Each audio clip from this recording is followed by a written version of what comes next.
We'll start with Melissa here in the front row and third seat in. Hey, Chris. What's impressed you the most about how Willie Green relates to players? How to what game? I'm sorry? Say that one more time. What's impressed you the most about how Willie relates to players? Willie? Yeah. Willie was a teammate of mine, and not just a teammate. Say this all the time. Willie like a brother to me. Family, his family, his wife, his kids, everything. And to have him as a coach, I couldn't imagine going through this season without having Willie here. Mm-hmm.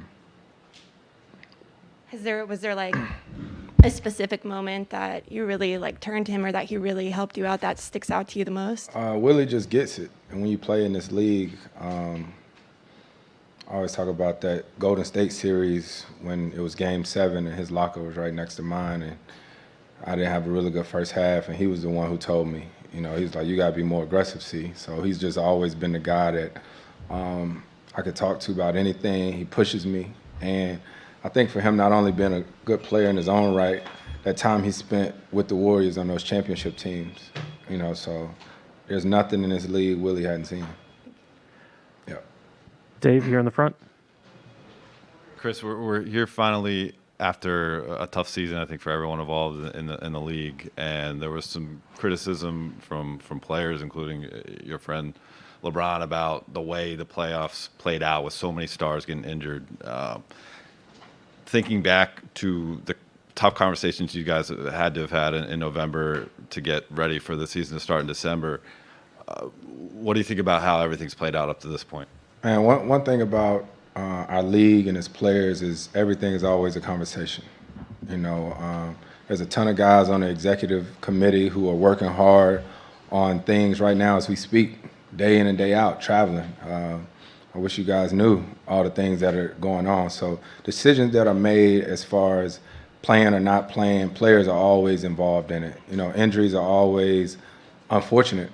You hate to have them, but just like when we went to the bubble, everything was discussed as far as the players and the full body of players. Everything that's good for this guy and that guy might not be the same for that guy, but everything has always been a conversation, and it's going to continue to be that way. So, if people don't like it, then everybody got the same opportunity to be a part of all these conversations. Mark in the middle. Chris, what's the last couple days been like? Have there been any phone calls of note or texts that really meant a lot to you? And when you see the signatures behind you, like the NBA Finals, what does that really mean to finally be here? It's different. Obviously, having practice here, not at the practice facility, but it's still basketball. I think we all locked into the goal at hand, and excuse me, not much. Just I don't know. It's weird, no games being on. I usually watch games every day, so that's probably the part that sucks. That's probably the part that sucks the most, but I'd rather be playing than not. But other than that, just life. Any messages or calls or that meant something to you? Probably. I don't know. I'm usually on the phone with my kids, day in and day out, seeing what they got going on and just getting ready, practicing, body work, all that different type stuff. So, yeah, I don't even know, Mark. You're focused. Yeah. Back left. Hey, Chris. Milwaukee traded for Drew Holiday to help them get to this point. What about Drew as a player, maybe even as a person, have you seen that maybe made him such a good fit for them to get here? Drew's just a consummate team guy. Plays the game the right way, defends, can score. My family knows, like my parents, I think, know his family very well and stuff. And he's just, like a good guy, like a great guy, and I'm sure they're excited to have him, and that's what's going to make this series so tough. Dwayne in the front. Yeah, Chris, wanted to ask about Devin and DeAndre's start to the series. Like, they've had strong starts in first round, second round, and third round. have you seen something within them in terms of the lock in to start a series? And what does it say about young guys first time out having that at the start of each series? I honestly have no clue how they didn't start it off every series.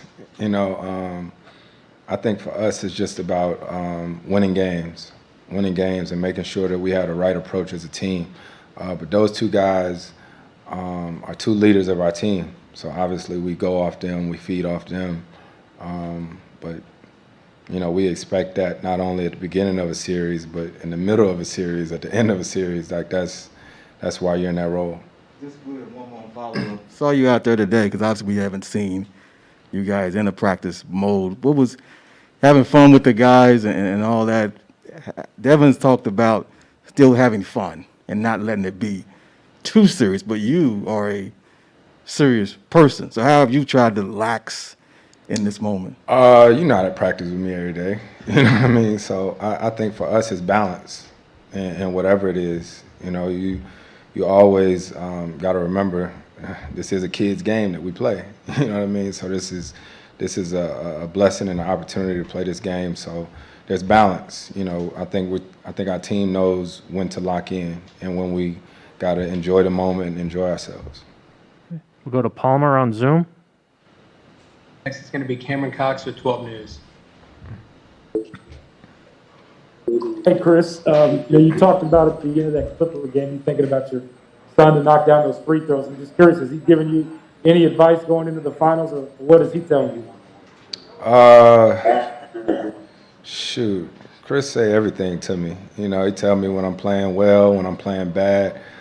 I think that's probably the most exciting part is my kids are of the age that they know everything that's going on. My daughter, who hasn't been a fan of any of my games my whole career, I think that's probably what touched me after the Western Conference Finals, is to see her with emotions and see her so excited. So, yeah, just enjoying the process and all the different moments of it, but ready to go. Final question is going to be Jose Romero with the Arizona Republic.